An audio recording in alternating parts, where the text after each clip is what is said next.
Welcome to LOA Today. I'm Walt Thiessen here with life coach Steve Rowell. Today is Tuesday, April the 2nd, 2019.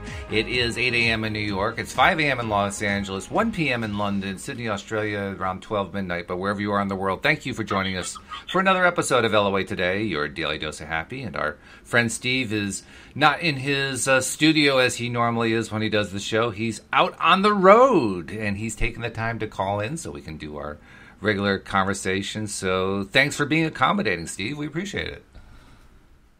No, that's fine. Absolutely wonderful. Wouldn't miss it for the world. Wouldn't miss it for the world? Oh, that's good. That means you like it. Yeah, it's always good fun. And of course, this is a live stream Q&A too. So if you're listening to the live stream, if you're listening to the podcast, obviously you can't do this. But if you're listening to the live stream, if you're listening to the live stream, feel free to pop a question into the comments section, and we will be glad to address your topic. But in the meantime, we'll just get started on talking about stuff on our own because, hey, that's what we do here. So what's happening at your end? What's happening over across the pond from the United States, as they say? Across the pond. Well, the weather's not as nice as normal. It's raining a lot, which is that's quite normal for England. It is, isn't it? Isn't that the law? Didn't they pass a law saying it has to be raining most of the time? Yeah, I think so. But can I not create the weather I want? Don't know. Oh, it can be done. I mean, I freak people out when I say this, but I literally have lots of experience influencing the weather. I mean, I won't go further than that because people get a lot of kilter on it. But it's true. I have lots of ability to do that. We all do. We actually, every one of us can do that. But yeah, we'll put that aside. But yeah, no, I wanted to sort of carry on from where we left off. I don't know whether it was Thursday or Tuesday last week. I think it was Tuesday last week. Yeah. Where we were discussing the stories that the subconscious mind creates in a negative format, which then we can actually do and do exactly the same, but in a positive way. That's where we got to last week, wasn't it? That's right. Where we sort of finished off. Yes. Exactly. Which is when you think about it that way, the majority of our lives we are running on these subconscious programs and belief systems that are passed on to us by influences in our lives. So our parents, grandparents, societal influences, whatever it may be. And those stories that our mind plays out around a negative outcome that we then create is really powerful and really easy for our subconscious mind to do. Don't you think? We're good at it. We're really good at it. We spend a lot of time on stuff we don't like. It's amazing how much time we put on stuff we don't like. Which is great, because if you think about it, it is, yeah. But if you think about that, if we could switch that to using that exact same effort and power in creating what we actually did want, it's not actually that difficult. Because our subconscious mind already does it in a pre-programmed way. All we've got to do is reprogram it, to then do it in a positive manner, isn't it? Yeah. And then we're in a place where we can create whatever we want, when we want. Well, maybe not when we want, but whatever we want, within the realms of our belief systems, which is all about belief, isn't it? Well, actually, we could also do it when we want. If we're in a high enough vibration, we do have that level of control. It's just we're trying to learn that level of control more than anything else. Exactly. That's what this stuff's all about, isn't it? And that's why we read the books. That's why we learn from each other and take knowledge from the path that resonates with us from other people as well. Because I learned so much from other people. Isn't it great? Just little things that'll turn up in my awareness, and I'm just like, wow, that's for me. I'm taking that one. That's for me. And some of the things that I've picked up from listening to other people talk about things in a slightly different way to the way that I'm used to is it's phenomenal the changes and the effect it can then have on my life and the way that I do things. Mm-hmm. Yeah. Well, I mean, we change our perspectives frequently. I mean, let me say that differently. We change our focus frequently. Our perspective is always our perspective, but we change our focus frequently. And when we do that, we see things differently. We see things that are it's the same thing we saw yesterday and that we saw the day before, but now we're seeing it from a different angle. And when we see it from that different angle, and someone points something out to us, it's like, wow, I never really thought of it that way. Yeah, and that's where the growth happens, because then you can something that was potentially, I don't know, an obstacle or a problem or something previously, you switch your perspective on it, by listening to someone else's perspective on it, and then all of a sudden that isn't a problem anymore, and actually you've worked out that it's actually potentially a benefit to you because of what you've learned from that experience. There are no bad experiences. There are only experiences that then we choose how to perceive and react to them moving forward, don't we? Look at it like that. Yeah. Which is well, it's a growth mindset. That's what that is. Exactly. I mean, that growth mind. We are. That's what we do. Human beings, and in fact, every other life form on the planet, are all growth mindset beings. If they aren't, they die. There's not a whole lot of in between. You either grow or you die. It's one or the other. Exactly. That's it. Absolutely. So it's pretty straightforward, and growth is. It's not something. This is actually touching on a very important point that I've been focusing on a lot lately. Louis D'Souza and I talked about on Monday the idea that we as human beings very often feel like we have to go off the deep end. We are here for the contrast. We are here to deal with this negativity and to deal with all this stuff because that's where the growth happens. But we also get this mindset that says, well, if we're here for growth, then I got to go for big growth. I'm going to go into deep depression so I can climb out of that and have this tremendous growth experience. Well, yeah, you can do that, but you don't have to. You can have growth without going into depression. You don't need that much growth all at one time. You can do little bits of growth, and it's fine. It's still growth. Growth is growth. And I think it's really an important thing because it basically, the idea that you don't have to grow lots all the time is permission to just grow at whatever pace feels comfortable. As long as you're growing, then you're doing great. And if you maintain the mindset of positive growth, you're going to grow in little bits of ways all the time. You're going to have like the experience you were describing where you talk to somebody, they give you a new idea, a new way of thinking about it, like, oh, cool, I just had a little growth. And I didn't have to, get angry about it in order to get there. I didn't have to have this terrible catastrophe happen in order to get there. It's like, oh, yeah, I just had this thought. That's it. No big deal. No big deal. It's all, as you say, it's all a little bit. It's all the little bits of growth that add up to something phenomenal and amazing. Yeah. And it can take time, or it can sometimes happen really quickly, depending on how. I think it's all about how ready you are for it as well. Sure. Yeah. Oh, yeah. Yeah. How much resistance do you have, or how much have you been able to remove the resistance? That's going to play a big role, no doubt about that. But I like I like the classic fable of the tortoise and the hare.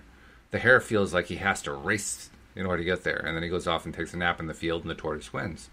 The tortoise got there taking one small step at a time. He took a lot of time to get there, but he got there, and it was even more effective because he actually won the race. He did, and also I bet he learned a lot more on the way as well. He had a lot of things to look at. Oh yeah, yeah. He didn't sleep through it. No, he didn't miss a thing. He was awake for the whole time, and he was taking in all the experiences along that path. Whereas the hare or rabbit or hare or whatever he is was rushing past, missing everything, not learning anything, and guess what? He lost.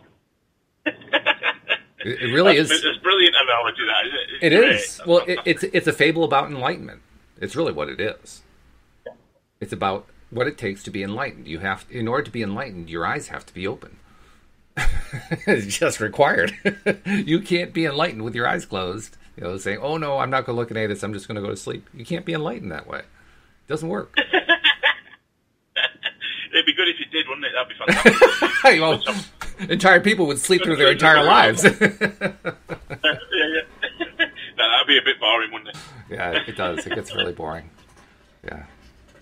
But yeah, it is amazing because you've got to be present. You've got to be aware in order for that growth to take place and happen. I think you have to be open to it. And you have to be open to it. Otherwise, you're just going to stay in exactly the same place. I mean, I've had clients whereby they'll do really well. They'll be ready to change, and they'll go through the processes that we work with. And at the end of it, they've had massive growth, and I mean massive growth. Whereas I'll get some other clients that are just, they think they're ready for it, but they're not. Because they don't want to move outside their current, comfort zone and belief systems. They don't want to look at things a different way. Right. Which makes it impossible for them to grow. And they're generally the ones that I'll say, look, it's not going to work at the moment. You're not ready for this, and I'll give them the money back and send them on the way. Yeah, right. So, because there's no point in working with people that can't accept that they need to change, or they want to change, but they don't feel they need to, which is rather odd. Well, it's not odd, is it? It's being in your comfort zone. It's a human condition of subconscious fighting against and resisting that change. On one level, it's actually refusing to change. Yeah. It's a strange thing, because like you say, on the one hand, they want to have the improvement. On the other hand, they don't want to change. Wait a minute, I have to change in order to improve? No, I don't want that.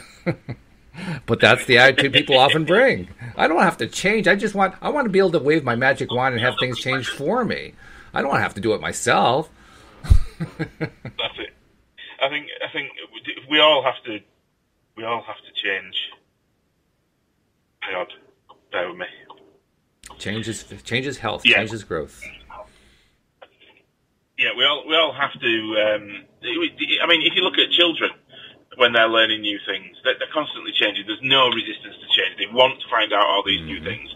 But then somewhere in that growth, when we get to a certain age or because of certain experiences, that particular that need or that want to experience new things and grow seems to disappear, and it's replaced with a fear of it. And that's where we as coaches come in, I think, because then you've got somebody that's afraid to change, and I suppose it's about unlearning the stuff that you've learned throughout your life that's having a negative impact on your well-being and a negative impact on your ability to change and grow. Oh yeah, well that's what people call being stuck. Being stuck is in a place where you can't really see the way forward because you've kind of blocked it out in your line of sight. You're not really daring to look at it. You're not willing to consider the idea that you may have to do something uncomfortable in order to shift your perspective. Like you say, you may want to stay in that comfort zone, and that is being stuck. I mean, being in a comfort zone is, if you feel like you can't get out of it, that's being stuck.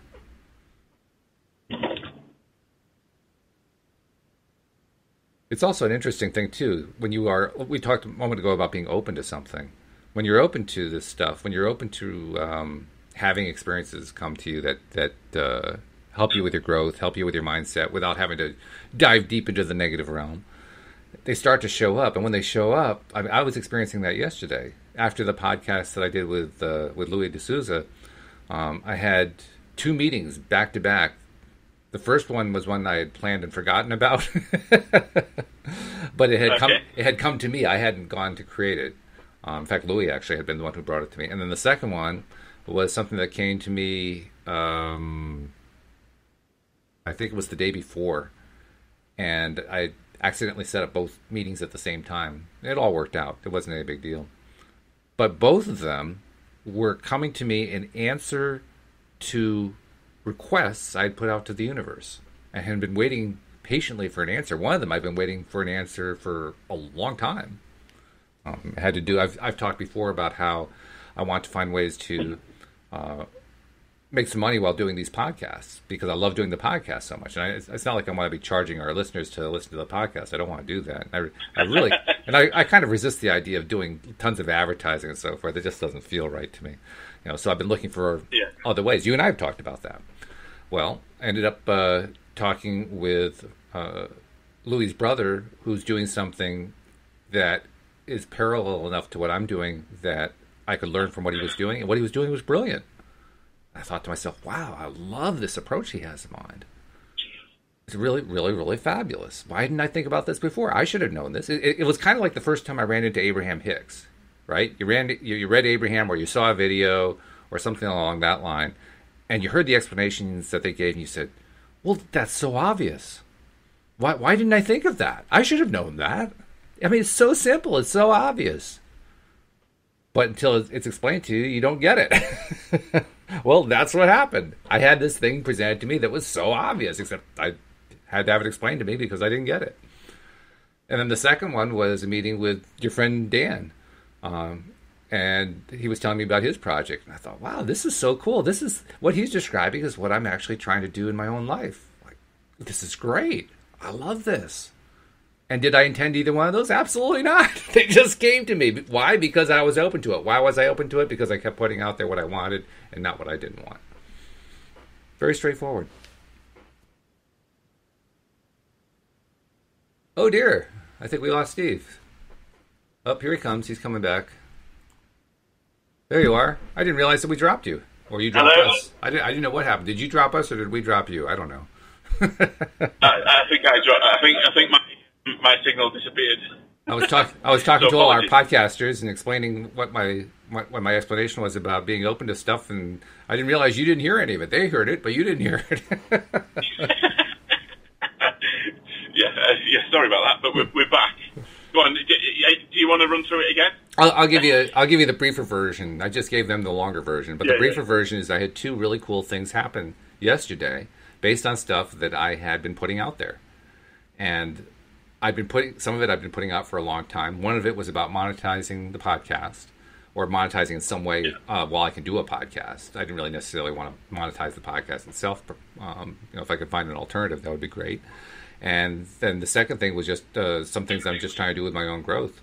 And yesterday I ended up, after the podcast with Louis, getting two meetings, one with his brother and one with our friend Dan Mangina. And the first meeting was Louis' brother is working on a marketing thing for something he's doing that's very parallel to what I do.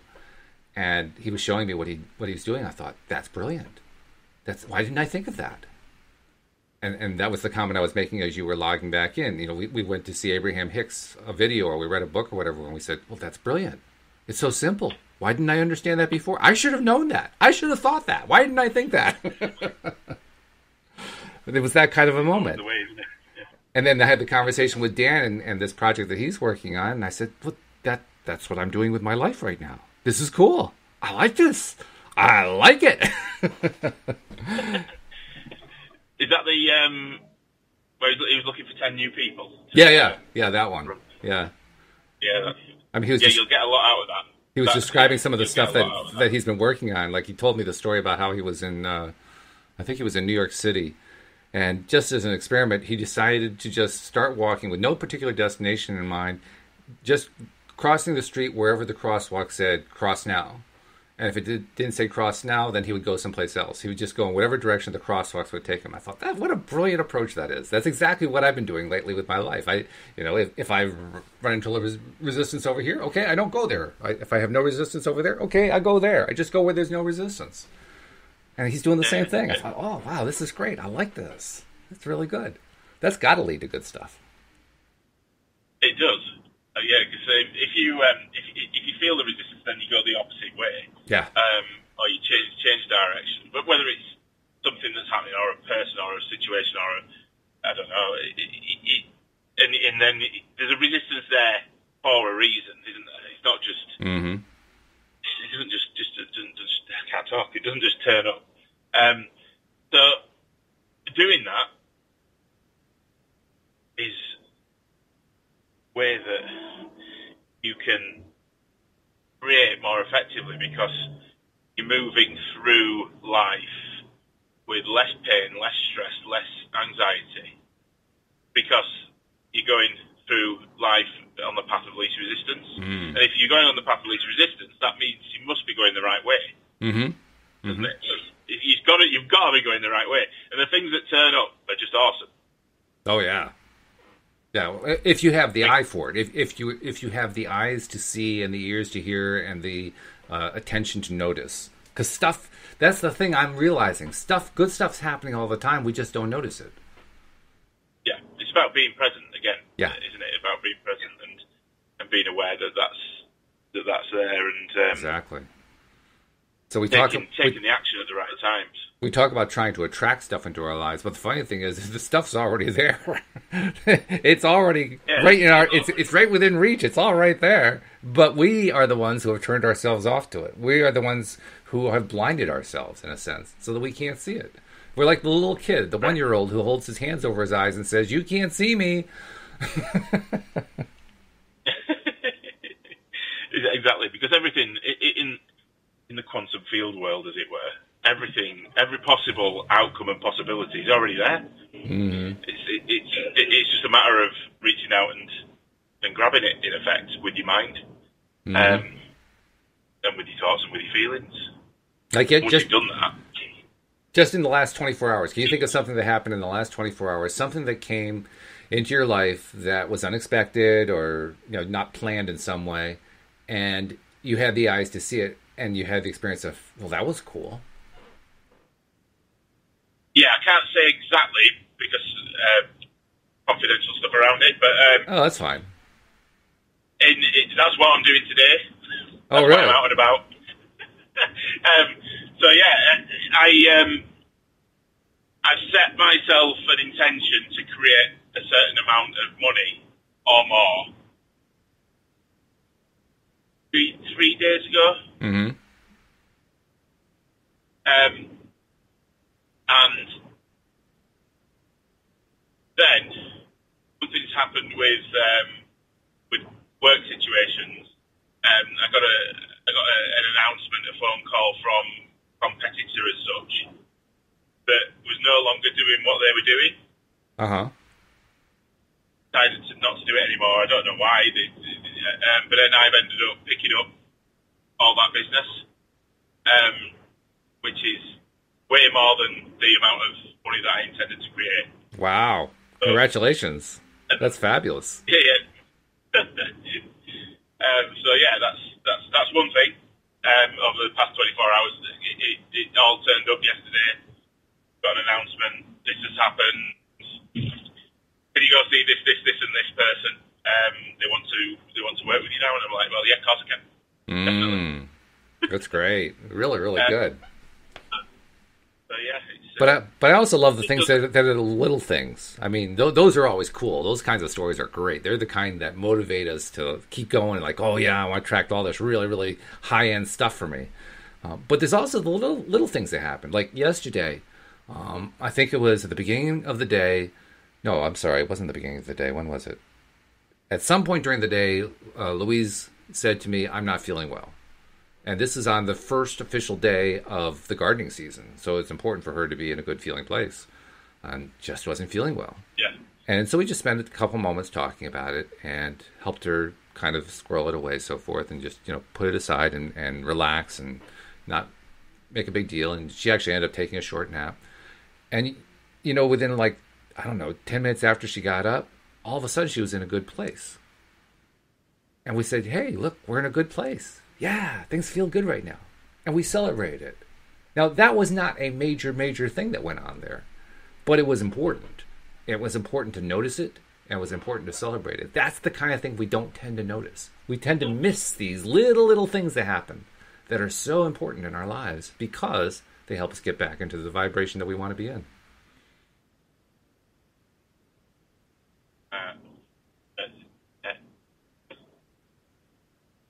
So that's what I thought you were going to tell me when you said, here's something that happened in the last 24 hours. I thought it was going to be something like that. I didn't expect you to say, well, I had this, life-changing monetary situation. Like, oh, okay, well, that's great. Yeah, I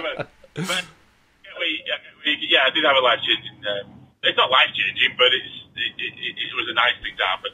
But yeah, I get what you're saying with the little things as well. Because another example of one of those.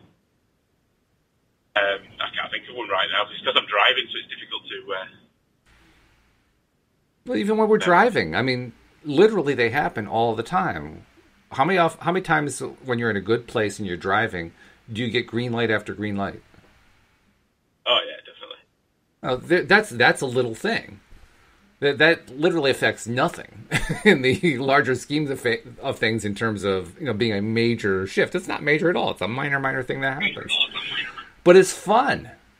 Especially if you get 10 greens in a row or something like that because you're in such a good place. You say, "Wow, I keep getting all the green lights." And if you notice it's a source of energy. Yeah, as you're saying this now, I'm driving and now this next light's on green. Of course. That's the way it works. We're bringing it into our my awareness as you were talking about that. So I was actually sat at a red light as you started speaking about it.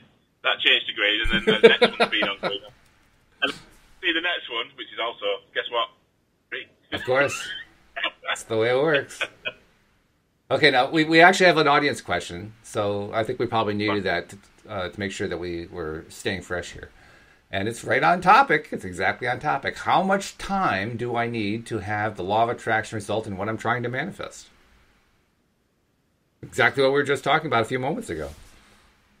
How much time do you need? Well, it depends how open to receiving what you've asked for you are, and how in alignment with that you've asked for your belief systems, how much in alignment with them they are, and then it should turn up as soon as all those things are a match. So your thoughts, feelings towards it, belief systems, and the vibration that you're at, they all need to be in alignment, and then it should instantly turn up in some form or another, shouldn't it? Well, not only should it will. It's guaranteed. It's 100% guaranteed. Yeah. When things don't show up, it isn't because the law of attraction isn't working. It's because we're not working. It's because we're not focusing the way we need to focus. It's us. We're the ones who are doing it. And that's actually a hard concept to learn, that I am responsible for everything that comes into my life. Good or bad. That's a tough concept. I don't want to have to be responsible for the bad stuff that comes in. Can't I blame that on somebody else? That's what I like to do. It'd be nice. We do it all the time. How many people are blaming somebody else for something that came into their lives that they don't like? It's routine. You find it's on television. It's in the workplace. It's in the school. It's everywhere. Everybody does that. Families do it all the time. I don't like this thing happen, so I got to blame somebody else. Can't be me. No, nothing to do with me. I didn't attract this. Right. But yeah, it's a funny thing because you've got certain things that we will take responsibility for, and usually they're the good things that happen. Yes. And then certain things that we won't take responsibility for. I mean, I take 100% responsibility for everything now, regardless of whether it's good, bad, indifferent. It's there. So how could it be present in my experience if I've not, in some form or other, right, created it? It's I don't know whether to go down that track that we talked about earlier. Well, there is one aspect of that track, and we don't need to go that particular track, but there is one aspect of that track that I do think applies here, and that is the concept of blame. We have, as a species, this belief that if something went wrong, something has to be blamed. That someone must be blamable. And the flaw in that theory, of course, is that blame is a negative vibration. So the moment that you posit the idea that someone has to be blamed is the moment that you're saying, I have to go into a negative vibration if something that I don't like happens. Well, that's a losing scenario. You can't win that way. That's just not possible. But also, if something that you don't like happens, you can then go into a positive vibration of, actually, I can learn from this experience and I can change something to make it not happen again. Exactly. That's where we should be. That's the correct line of thinking, isn't it? So that you're actually creating something positive out of something negative. And if you're coming from a place of love and compassion and and making decisions from that space, then it's impossible for negative vibrations to even exist. Right, that's if right. You're constantly in a place of love and compassion and happiness and joy. Because those are all positive vibrations. Every single one of those are positive. Yeah. You can't experience those in a negative space. You can't possibly do that. There's no way to feel love and compassion when you're feeling negative. You just can't. No, you can't. And a good analogy of that is the example of a bully. Yeah. If somebody's bullying somebody else or you,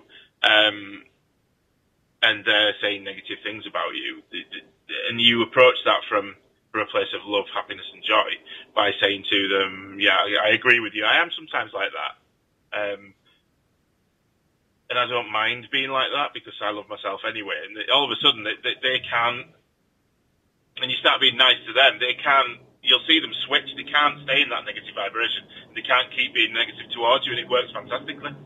There's a second part of that too, and you're right. You're exactly right. But there is a second part, and I think I need to spend more time focusing on this in the podcast, because for somebody who is hearing that message of, well, if you're in a positive space and you're focusing positively, you're focusing with love, you'll basically derail that negative train that they're on, which is true. It will. But the thing that people often figure is, since they're starting from that negative place, they say to themselves, okay, from this negative place, I have to feel love and compassion. So they try to do that, and they don't succeed, and so they end up feeling bad about the situation because they're in a negative place. And the moment that you try to convince yourself that you are feeling love and compassion when you're feeling negative is the moment you're tripping yourself up. It's the moment that you are basically putting out a mixed signal to the universe, thinking that you're putting out a positive signal. And so you've kind of deluded yourself. That's easily done. So you're lying to yourself in effect, aren't you? Yeah, really. That's exactly what you're doing. You're lying to yourself. You're not intending to. It's not like you're wanting to be harmful or something. It's just that's what you end up doing because you started from a negative place. So what I like to remind people is if you're in that negative place, don't try to jump immediately to love and compassion. It may be too high to go. Start for indifferent. Start for, I don't really care about that. Just let go of it. And then that raises you to a better vibration where love and compassion start to become within reach. But don't try to just go immediately for love and compassion is what I'm saying. Give yourself, a way to climb there. Yeah, I suppose so. That makes sense. Yeah. But it's if you're in a place of love and compassion to begin with, and then somebody attempts to then derail you from that place, sort of the tack I was coming from, then it's very difficult for them to do that if you're already at that higher vibration. Exactly. Regardless of what they say. Exactly. Say and do. But it's always good to try and keep yourself there majority of the time by being present and understanding your feelings and your thoughts and how they all interact together. Well, that's the advantage, isn't it? Because if you're staying there most of the time, if you're there most of the time, then it's habitual. Now you have that new habit. We talked before about how so many people are negatively habitual. But if you're positively habitual, if your habit is to experience things positively, then you're right. It's so easy. It's so easy to get into that space of, well, I'm just going to throw love that person's way. Boy, is that going to really throw them off. But I'm just going to throw love there, and they're going to have to make a shift of some kind. They're either going to have to leave, or they're going to have to change their vibration. But they can't stay in that space of negativity and stay close to where I'm putting out that love. The two don't mix. You've got to be very careful with this though as well, because I picked up that in what you said there. Because you said, "Oh, I'll just throw some love and compassion at them, and then it'll derail them." But again, then you come in from there a negative place. Exactly. Yeah, you're right. Yeah, you're right.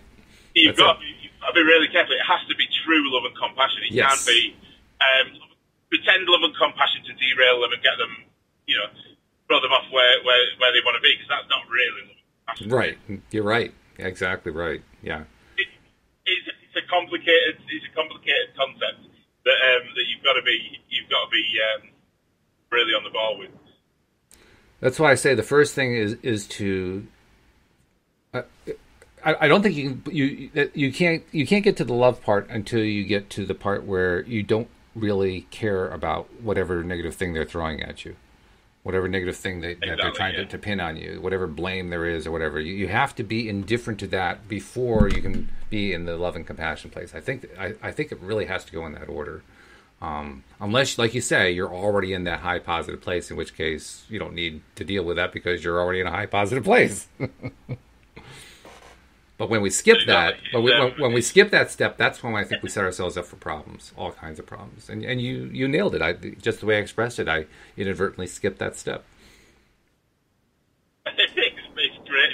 When we talk and we have these conversations, we both pick up on the other person's not failings as such. But you pick up on things I've missed, and then by the end of the conversation, we've got it all as it should be in a nice,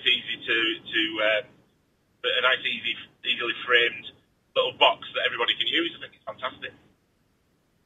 Susie posted a rather extensive comment. I wanted to share it. She says, there's a tipping point that is brought with awareness and presence where you begin to neutralize by not caring. I love that you picked up on that, Walt. From that point of neutrality, you build a new perspective that shifts you onto the track of a higher frequency. That's beautifully said. Really well said. That's it. I really like that. That's well thought out. That hits the nail on the head, doesn't it? It really does. And then she followed up by saying it's all an inside job, and she's right.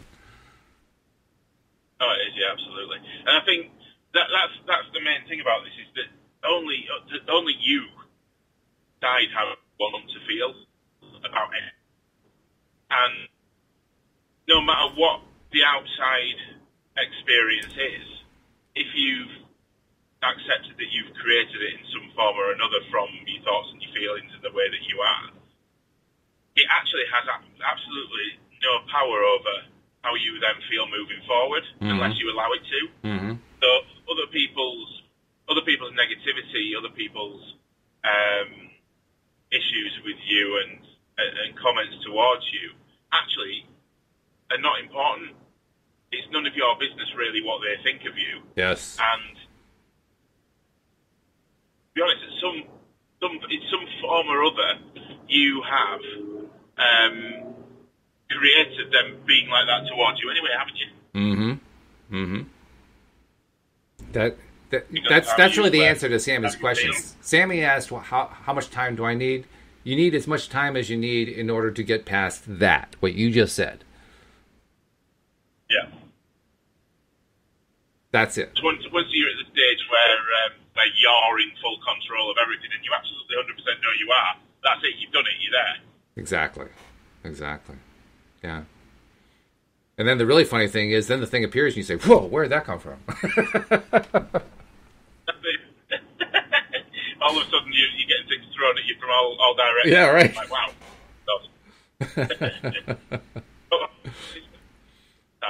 It's funny how that happens.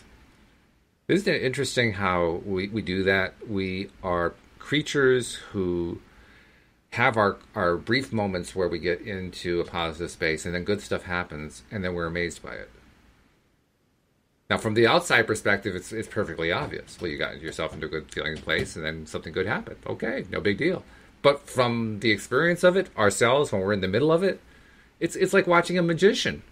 He just pulled a hat out of a rabbit. You know, any magician can pull a rabbit out of a hat, but pulling a hat out of a rabbit, that's a trick. That is a trick, isn't it? It is. I've never seen that one as yet. Actually, I have seen that one. It was well done, too. Have you? Oh, yeah. No, I'm serious. I saw that trick one time. I saw a magician pull a hat out of a rabbit. It was bizarre. I'd never seen anything like that. But he had an actual rabbit. He was holding the rabbit, and he starts pulling this thing out. It looks like he's pulling it out of the rabbit's mouth, and as it comes out, it takes the shape of a hat. It's like, how the hell did he do that? I wonder if the digestion afterwards. You wondered what? I was wondering if the rabbit had indigestion afterwards. Probably, yes. It reminds me of the movie. Have you seen the movie? What's it called? The Illusionist. Have you seen The Illusionist? Came out a few years back. It was. I think so. But, remind me. The name rings a bell. It was a story of a young man who grows up learning how to do magic tricks. Very early in his life, he meets a magician and has some interesting experiences with this magician, and starts going through life trying to look for what he calls a real mystery, and keeps learning all these tricks along the way, and is kind of disappointed because he hasn't been able to find a real mystery except for one real mystery. And that one real mystery is why he fell in love with a childhood sweetheart, and what he could possibly do about that. That was the only mystery he couldn't unlock. But he was able to find all these other things. So he ends up in Budapest and opens up a show and starts doing these amazing acts of illusion, of being like a magician. And some of the tricks that they had him perform in the movie were just they were beautiful. I mean, they were just mesmerizing and fun. I mean, there was one where early on he has a member of the audience pull out her handkerchief and put it into a box, and he does this long trick, and then at the end of the trick, he says, "Where's your handkerchief?" She opens up the box. The box is empty. They look up on stage, and there's the handkerchief hanging in the air, being carried by two butterflies that are flapping their wings. And you say, "Whoa, that's a seriously good illusion." It was a fun movie for those kind of things. Plus, it also had a supernatural side, or I should say a spiritual side to it. Because, well, I won't try to tell the whole story. I'll encourage people to see the movie. But in one particular segment, he is trying to basically pull off a deception of the Prince of the Realm in order to get the prince to let him alone, essentially. Let him and his love alone.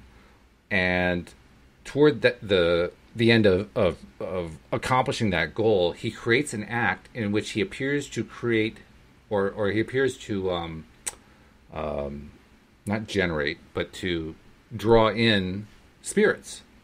He creates these illusions of spirits, and you actually see human forms in sort of a translucent light that are able to interact with the audience. You say, "Whoa, what a cool illusion that is!" But it turns into a very major theme in the story. Again, I won't try to tell the whole story because it would ruin it. Anybody who hasn't seen it, just go see The Illusionist. Get it, live stream it, or stream it off of Amazon or whatever, or get a DVD or something, a Blu-ray. But watch The Illusionist. It's a really, really fun movie, really good movie, very, very well done, and it really illustrates exactly how we are the creators of our own illusions. And that's the point I was leading up to. We are the creators of our own illusions. Well, that's it, because you actually, this is one of the major things that I work with my clients on, is our mind create around certain situations, events, or whatever in our life, which then prevent us from forward and taking the action required to grow. Perfect example of that is somebody that's wanting to be a public speaker and go and stand up on stage, share their vision or story or whatever it may be, and they've got a story in their mind. I think Joel's touched on this before, because when you're actually, I've been in this situation myself as well, when you're actually stood there waiting to go on stage, or even the first time I did this podcast, my subconscious mind will throw things at me like, what if nobody likes you? What if your story's not important enough? What if everybody laughs? Right. All these different stories that you might create around the outcomes that are going to happen in that situation are actually complete illusions that you've fabricated by thinking about the potential future. And that's exactly that, creating those illusions. Your mind creates those illusions. Yes, exactly right. To try and protect you, because that's his job. Yeah. But again, some of those things can cause anxiety. They can stop you doing the things that you want to do in life. But once you realise the reality of what they are, and that they are only illusions, and then you change those illusions, stories that you it's positive, that everybody is going to like my story, everybody's going to engage with me, and everybody's going to have fun and enjoy my sharing our experience that I'm going to put out there. All of a sudden, they can think it as yeah, but when you actually go to the experience and creating that and going through with it, it's never ever anywhere near what the mind had created as that negative around it, is it? Yeah, we build things up out of proportion, don't we? We start with this little tiny seed of doubt, and we build it into a monstrosity of horror. We're very good at it. It's a skill. And the good news is that because we have that skill, we can also build in the other direction, which is what we try to learn. That's what it's all about in terms of becoming a deliberate creator, right? And that's what's so powerful. That's absolutely what's. Yep. Once you get to that stage of creating those outcomes before it happens, and then going and seeing them unfold in front of you as your outward experience of reality, it's awesome. Such an amazing. Well, I don't see any other questions coming from the live stream. I see new people coming in and so forth. Hello, Salahadin. That's a nice name. I like that. But until we see questions there, I'm just going to come up with a couple of questions of our own. Actually, we only have probably time for one question, so I'll bring up one question for us to discuss. But I'm going to go to a common kind of question that I see on Facebook a lot. This is a question that takes a lot of different forms, but the one I saw today was, I just got over a guy, right? We broke up, and I shouldn't say that she got over it.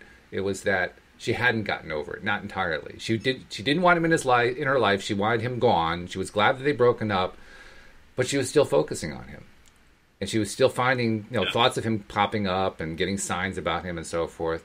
And she didn't want them to come. She just didn't want them anymore. So what do you say to somebody who's got all these thoughts popping up about somebody that they're trying to leave behind, and they really want to leave them behind? They don't want him there anymore. Yeah, it's a common one that comes up quite a lot. And the real and honest answer to that is to go out and start doing something new. Start focusing on the things that you do want, things that you want to create in your life moving forward without that person, and go and start doing it. Mm-hmm. And you'll find that thoughts of them they'll still come up every now and then, sure, but eventually they'll fizzle out into insignificance because you've replaced them with other things that your subconscious celebrates and enjoy more. Right. So when you're focusing on that, how does that keep the unwanted thoughts from coming in? Talk about that for a moment.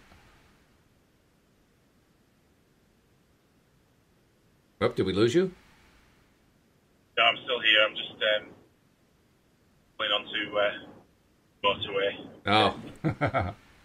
Right. Okay. Yes, I had to concentrate then. So, as you're filling your mind with positive outcomes that you're wanting to get moving forward, it leaves, and you're focusing on those on purpose, then it's very difficult for you to then create in their place, because you've already got something there. So you're already actively thinking about something. How can this other thought, turn up and come back in? Unless you drift off, not being so present, about being in the present moment, and then creating the thoughts that you want, rather than drifting off into the subconscious mind and allowing those thoughts that you or create negative vibrations and feelings. And in doing that, you end up shifting your mindset. And when you shift your mindset, you end up attracting new stuff. Exactly. And that's really what the trick is. Every time that you find yourself focusing on this guy you broke up with, just change the subject. Change your subject of attention to anything. It almost doesn't matter what it is, right? I mean, as long as it's not him, it's got to be anything. If you're driving, focus on the car that just drove past you. Focus on that person walking on the street. Focus on, the blue sky. Focus on any. Well, actually, you don't want to focus on the blue sky when you're driving, but you understand what I'm saying. Focus on something else. Yeah, that's it exactly. Because what you're doing there, in effect, is when you're, great example, when you're driving. But when you're driving, your mind does tend to wander, and if you're focusing on your ex, that means your subconscious mind is living in the past. Right. And subconscious mind can't tell the difference between the past, present, and so if it's focusing on that person in the past, then it's going to bring up all the feelings and that are associated with that experience that you're thinking about. It's got to be a memory. It can't be existence. It's not happening now. It can't be in the future because you're not going to see him again. So you've got to be focusing on a memory. And whilst you're in the past, but you're stuck there and your subconscious is going to run on those feelings from that. Mm-hmm. So it's about then, as soon as you put yourself back into the present moment, that can be something as simple as, I'm doing it now, is stroking the stitching on the steering wheel, because you're actually touching it. That's right. Bringing you back to the present moment. Instantly you'll stop thinking about it, because you're now in the present moment. And then you can choose what to think about from there. Isn't it funny? Sense? It can be just the littlest thing like that. Just something to break that train of thought. That's all you really need, is to break the train of thought and then redirect. Because ultimately, we control our own focus. We control our own perspective at all times. We get to decide what we're going to pay attention to. So pay attention to something else, anything else. It's up to you what you're going to pay attention to. It can be the simplest thing. Just pay attention to something else. And when you do that consistently, it's kind of like it's like an active meditation. I mean, in meditation, you focus on your breathing, and then your mind starts to wander, and you say, "Oh, nope, don't go that way. Come back to the breathing." And you focus on the breathing, your mind wanders someplace else, and you go through this over and over and over again, right? Until finally you get to the point where your mind has calmed down and is quiet. Well, we're not actively trying to make our minds quiet. But we're still engaging in that same little tug of war. The mind goes over to the guy. Nope, not going to the mind. We're going to focus on the steering wheel. Oh, the mind goes to the guy. Nope, we're going to focus on changing the radio station. Oh, it goes over to the guy. Nope, we're not going to the guy. We're going to focus on that car that's in front of me. Oh, it goes over to the guy. Nope, we're not going. You're just doing it over and over again until finally your subconscious mind gets the message and says, "Okay, I'm not going to pay attention to him anymore. I give in." Exactly. But also, if you're at first it will be difficult. Don't get me wrong. It's not going to be an instant fix. But it is an instant fix as soon as you bring yourself back to the present moment. But right. In your mind, if you're not used to doing this, if you're not used to being in the present moment, past or future or whatever, it's going to be hard work to start with. But it's about practicing it, and the more, like I say, each time you bring yourself back away from that thought that you don't want to focus on, every time you do it, it'll get quicker and quicker, and you'll spend less time in that space you don't want to be. The funny thing too is I would think of it as being hard work until I finally realized it's actually pretty easy work. I mean, all I'm doing is just redirecting my attention over and over and over again. Yeah. The thing that's hard about it is, oh God, I have to keep doing it over and over and over again. That's what seems hard. Yeah. But it actually isn't hard. It's just, nope, I'm just bringing my attention back. And what makes the hard work seem easy is when you remember it doesn't go on forever. It stops after a while. All you're really trying to do is retrain your subconscious mind, and once your subconscious mind got retrained, you're done. The work's over. Yeah, the work's over. Then you can move on to the next thing and the next thing and the next thing. And then it gets quite exciting then. It does. Yeah. And so it's really just trying to practice deliberate focus all day long throughout our days. That's it. And even while you're asleep. And when asleep, well, yeah, you can program that, can't you? Lucid dreaming, that's another topic for another time. Sounds good. Before we run out of time, by the way, I want to make sure I get my announcements in, because I do like the idea of lucid dreaming. I want to talk about that, but I want to make sure I get the announcements in first. So if you're enjoying the podcast, if you're enjoying what we're talking about, and you're not yet a subscriber, hey, what are you waiting for? Become a subscriber. because that's how you get all these episodes coming. And they're all different. They all talk about, we're all talking about the same subject, law of attraction, but we're talking about it from different perspectives and with different focuses every time, answering all the different questions that come up. And that's what's so cool about it. So become a subscriber so you can get all of that coming right to your smartphone. And it's so simple to do.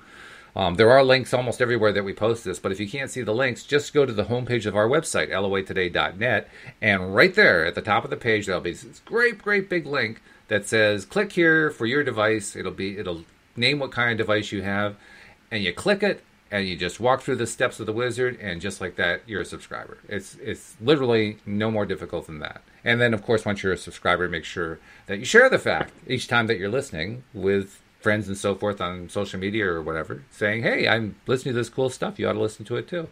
Because that's how we spread the word and help more and more people get their daily dose of happy. So I just wanted to make sure I got that message in.